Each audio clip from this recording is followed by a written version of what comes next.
I'm going to have to record all that again because I forgot to plug in the bloody microphone.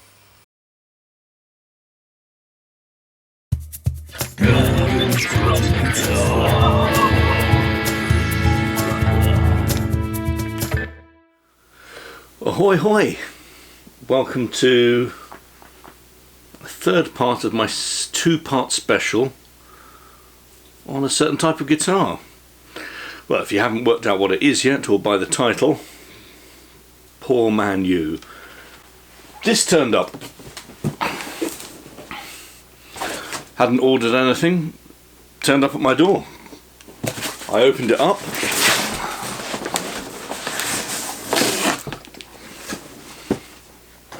And this was inside. Well, my first thought was, oh my god, a gig bag's come through the post in the UK. I hope the guitar's in one piece.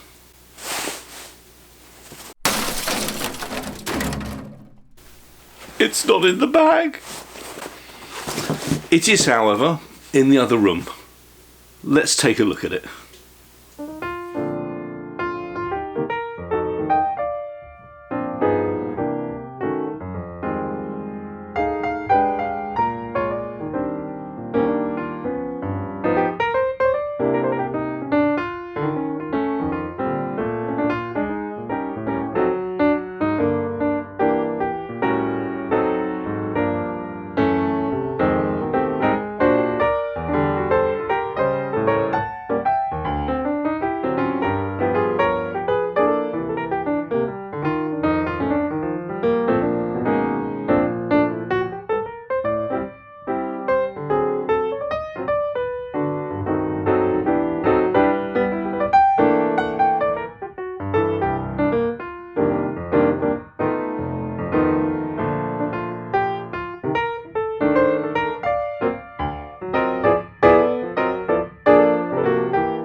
Hello, so what do we have here?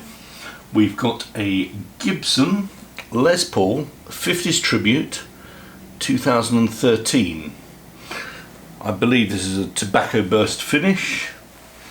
We've got it's studio style, but it does have a bit of a nice bulge on it. There's a little bit of flame going on the top. It's really quite nice.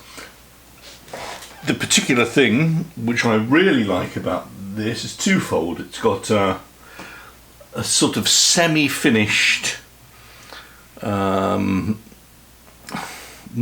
coat on it. So it's got a thin spray of nitro all over it, but it hasn't been polished down to a fine gloss. Love that. The other thing I like is it's got quite a thick neck in this direction. However, it does need a little bit of a setup.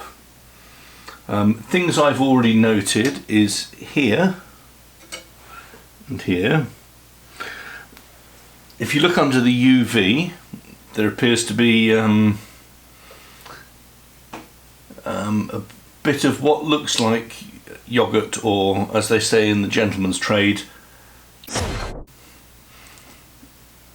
on it. However, I have had a go with cleaning wipes, being very careful not to use alcohol cleaning wipes, because of course that will affect the doorbell. So I did have a look at these minor problems here, and they are more permanent than they look. What they are is somebody has dripped an alcohol of some description, you know, meths or terps or something on it, which has caused a permanent change in the top coat. But it is purely looks. That's not what we're interested in. The other great thing about this is that we have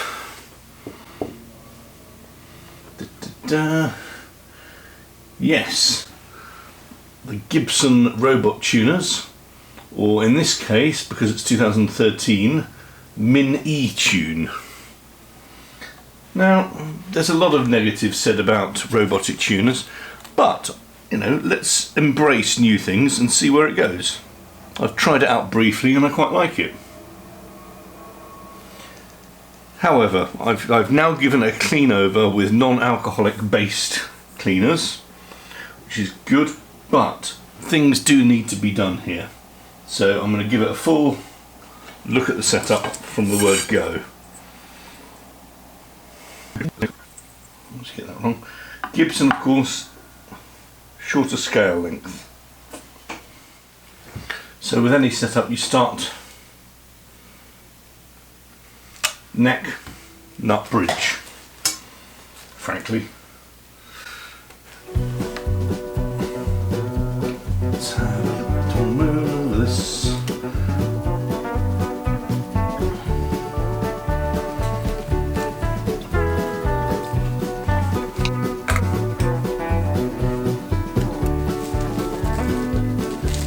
Well, how about that? That's a good little tool. Didn't need to get a screwdriver. For the neck relief, there's your chap, and on the other end, a little Phillips screwdriver. So,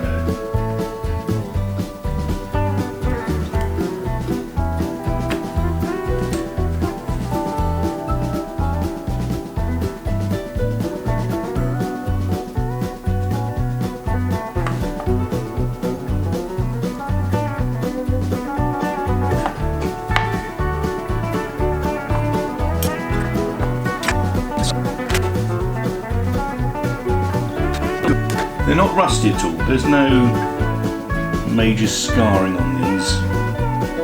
Let's see what the levels are like.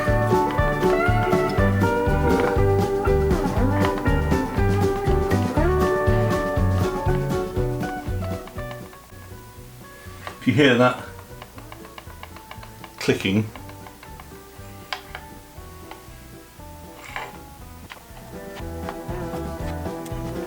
okay, so that's quite interesting. There's a whereas the fretboard is flat, the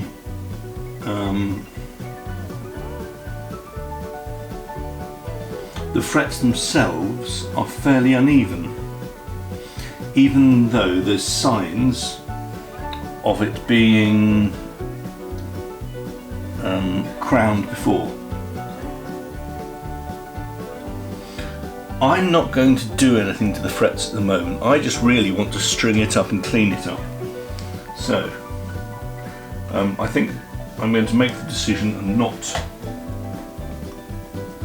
do that.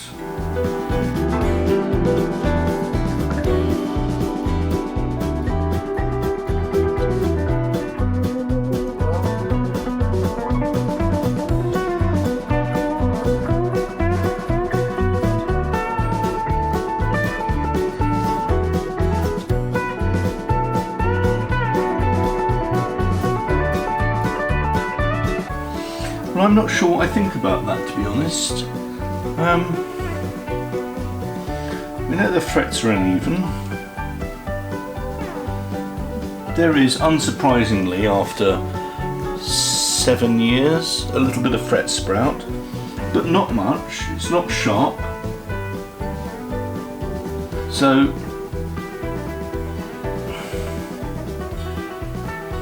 more notable up at the top there.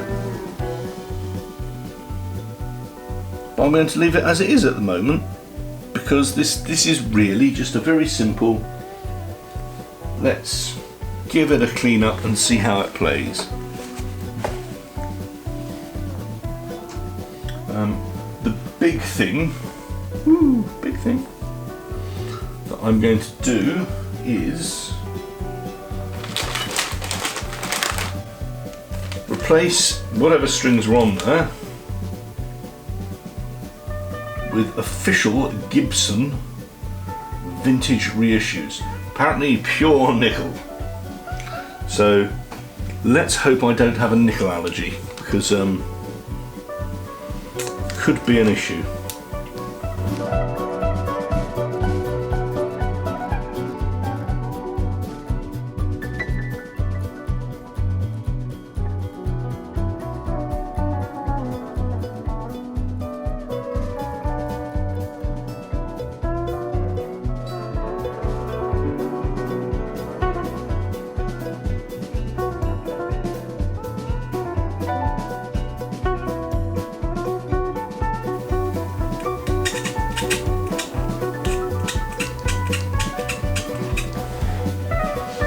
Well, that one seems to be jammed, so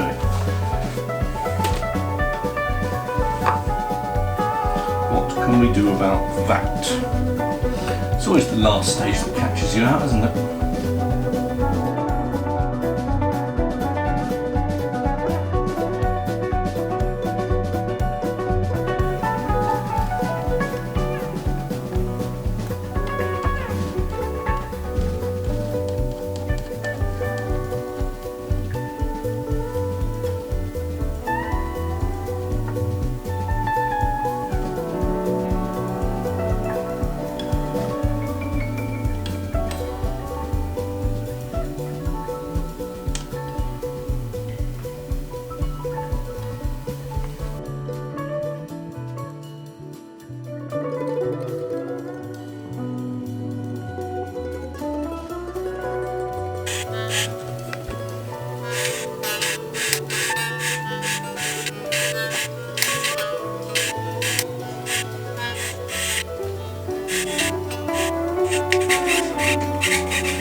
Well, apart from a shed load of problems that you could see I had with the auto-tuning on the top E, the gears appear to be sticking or broken or clogged up or something.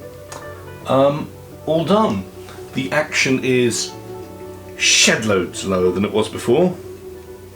A lot more comfortable to play. Really slick. Which shows yet again,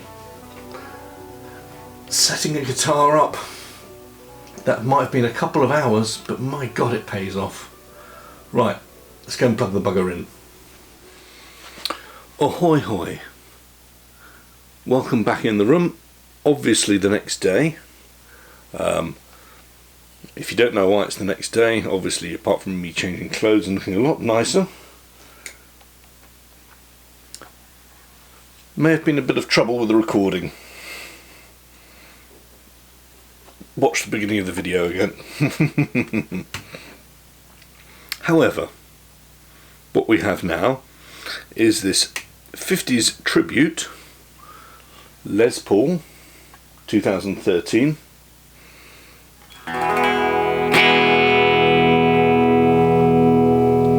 Finito.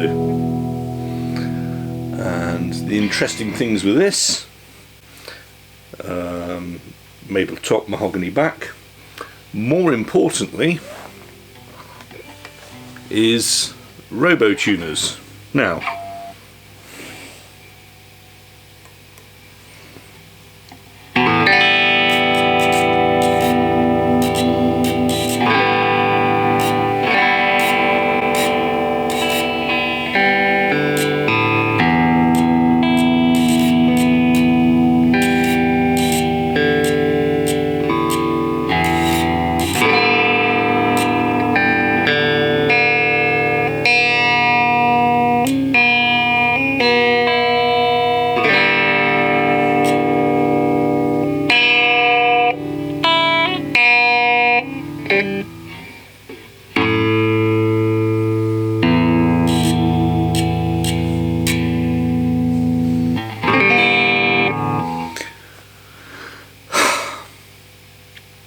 perfectly every time.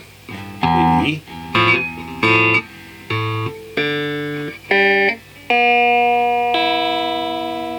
Clearly not. Let's give it another go.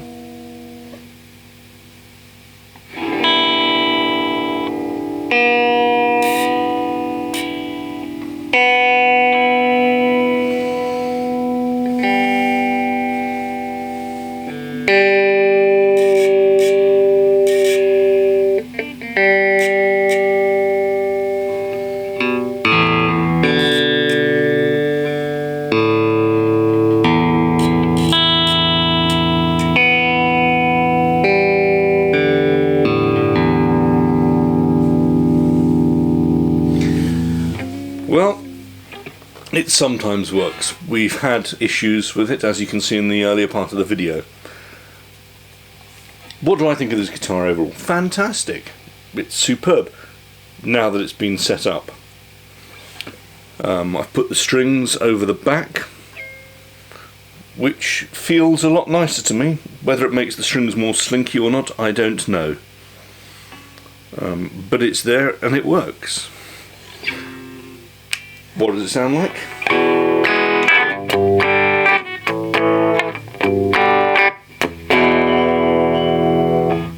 That's the bridge pickup, nice and sparky neck.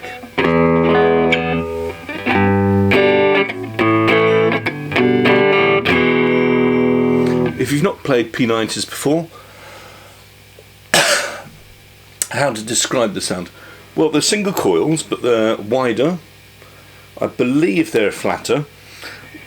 It gives it a warmer sound, close to humbuckers, but not as bassy, I don't think. That's my feeling. And in between, you can get the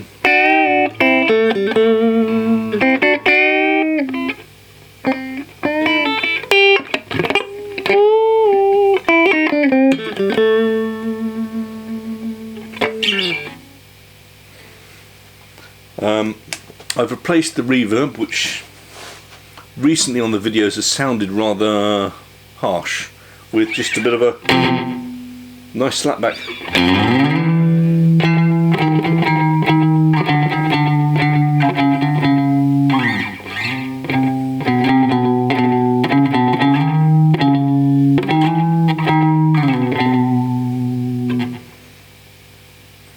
Which is rather fun.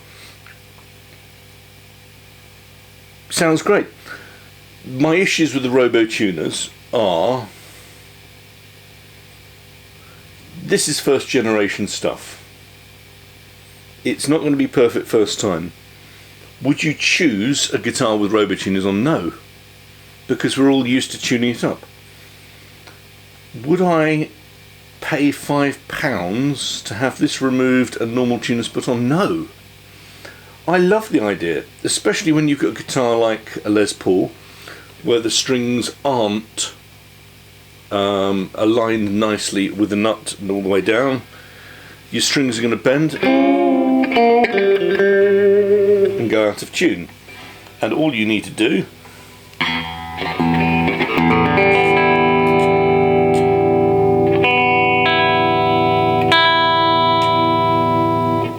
and it's back up in tune. Perfect, lovely. It's different, it's new, nobody's going to like it. I think the top of the headstock and the method of locking the strings on is ugly and pee-poor. It doesn't even work well.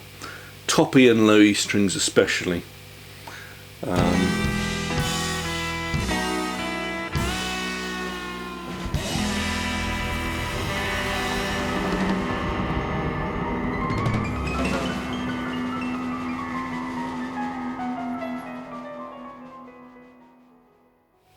No idea what the recent versions of the Robo tuners are, but it should work. So, what other noises have we got? We've got Governor 2 here, as my original 1980s Governor pedal, which I've always used as a preamp to change a Fender from a Fender sound into a Marshall sound.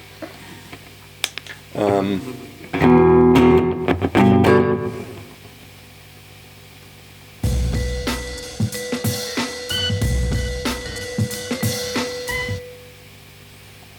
the bass down a bit on that.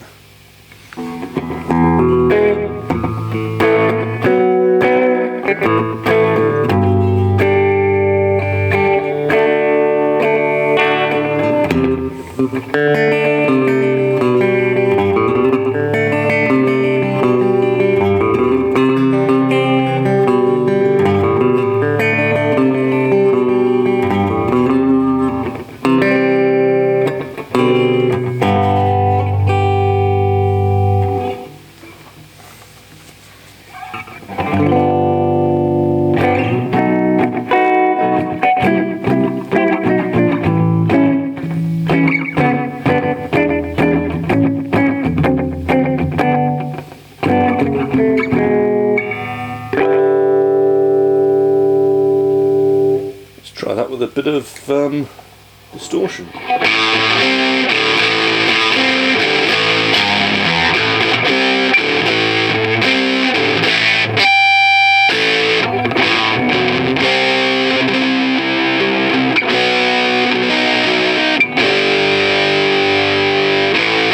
Full-bodied, as you'd expect.